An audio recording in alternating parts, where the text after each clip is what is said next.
last group, spiritual.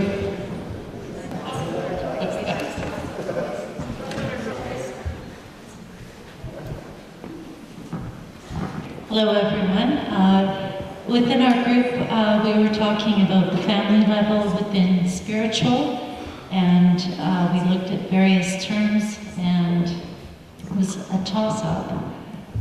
But we decided that to honor is the word that we've chosen. Honor. And embracing was a close second. Thank you. In our group, it was self.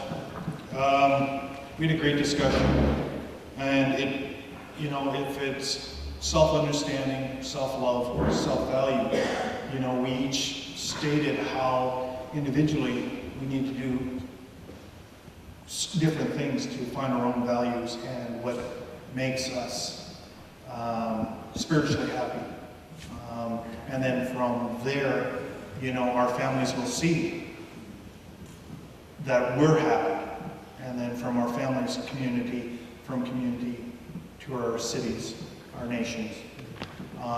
So really it's finding our own value and just embracing it. For myself, I know, to get out, not just work and do that job, but find me time. If it be walking in the woods, there was talk about jumping in the ocean, making that a daily thing, just to, that alive. Spirituality isn't just, the taboo word. Spirituality is our spirit inside us. Thank you. My glasses on so I can read a little bit. One of the topics that we discussed was in dealing with children up to adults, how would you introduce some of these topics in the school? And we realized that we have been blessed in this last year with some of the most remarkable books that have been written by a number of people here on the West Coast as well. So I'm just going to briefly list them for you. The first one we talked about was Speaking Our Truth, which was actually from Nanaimo, and it was the compilation of the most pertinent stories that came out of the Aboriginal Healing Foundation. We looked at the book called Tilly, which was written by Monique Grace Smith from Sydney, or Victoria really. And it is the story of hope and resilience. And this is a book that could be taught to elementary school children. They could read it.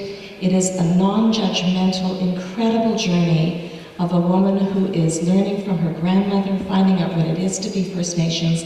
And she weaves in it the 60s scoop, she weaves in it residential schools, she brings everything into this book in a very non-judgmental way that is so heartening, and it truly is a story of hope and resilience. The other book we were looking at is We Are One with the Songs Inside Us by Catherine Paula Gordon, where Bill Yoakum from Nanaimo is even featured in it. It's a story of survivors and people who are now following the songs in their heart.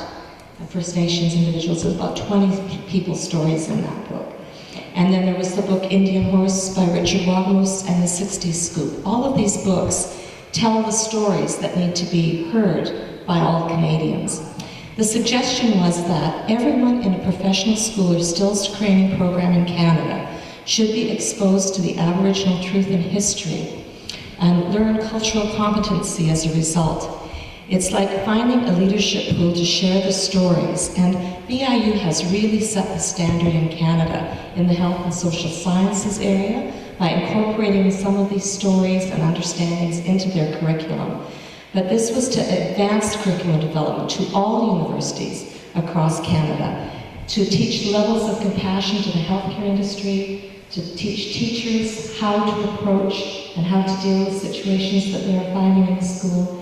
But it went even beyond Aboriginal realities. It went right into the diversity of our country, to understand things such as the Chinese head tax, to understand the Japanese internment, to understand so many things that have happened to our Canada. But first and foremost, it is looking at First Nations and Inuit stories of reconciliation. Thank you.